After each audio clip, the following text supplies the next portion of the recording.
When the Buddha had remained as long as he wished at Ambapali's grove, he went to Beluva, near Vesali.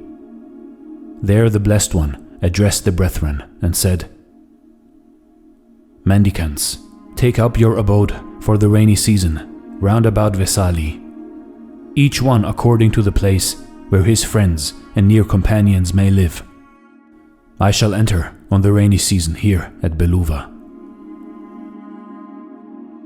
When Buddha had thus entered on the rainy season, there fell on him a dire sickness, and sharp pains came on him even to death.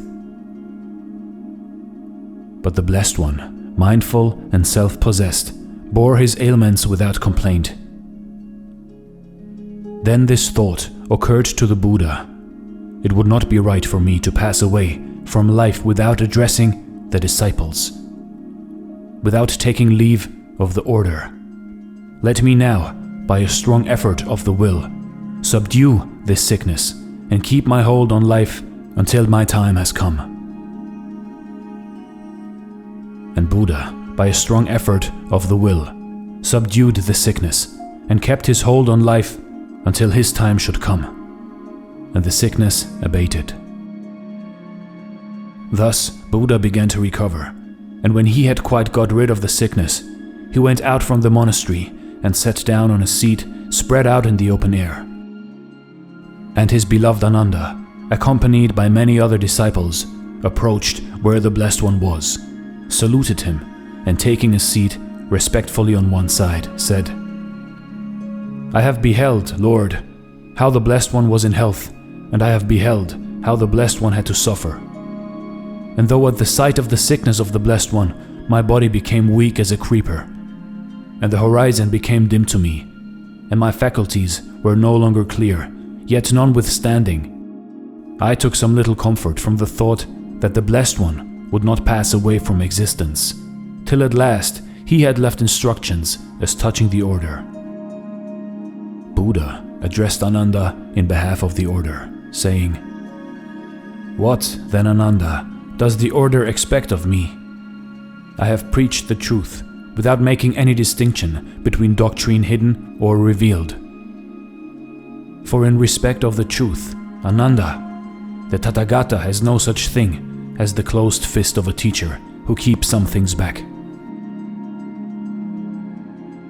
Surely, Ananda, should there be anyone who harbor the thought, 'It is I who will lead the brotherhood,' or 'The order is dependent on me,' he should lay down instructions in any matter concerning the order. Now the Tathagata, Ananda, thinks not that it is he who should lead the brotherhood, or that the order is dependent on him.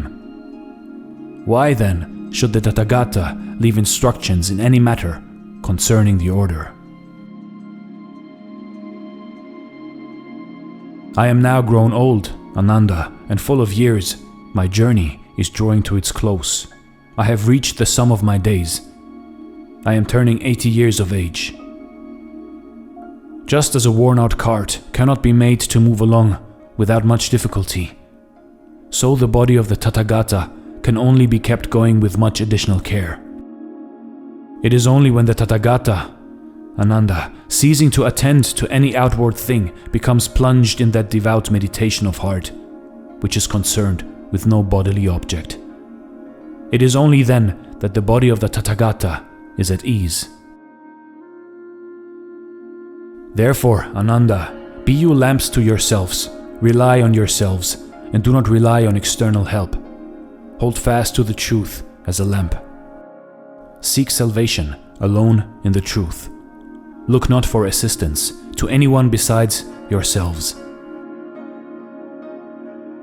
And how, Ananda, can a brother be a lamp to himself, rely on himself only, and not on any external help, holding fast to the truth as his lamp and seeking salvation in the truth alone, looking not for assistance to anyone besides himself? Herein, Ananda, let a brother, as he dwells in the body, so regard the body that he, being strenuous, thoughtful, and mindful, may, while in the world, overcome the grief which arises from the body's cravings. While subject to sensations, let him continue so to regard the sensations that he, being strenuous, thoughtful, and mindful, may, while in the world, overcome the grief which arises from the sensations. And so, also when he thinks or reasons or feels, let him so regard his thoughts, that being strenuous, thoughtful, and mindful, he may, while in the world, overcome the grief which arises from the craving due to ideas or to reasoning or to feeling.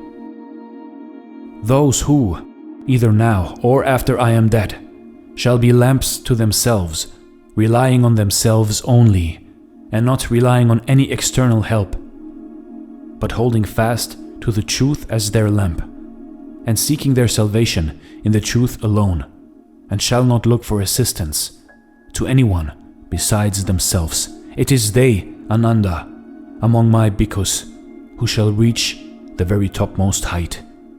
But they must be anxious to learn.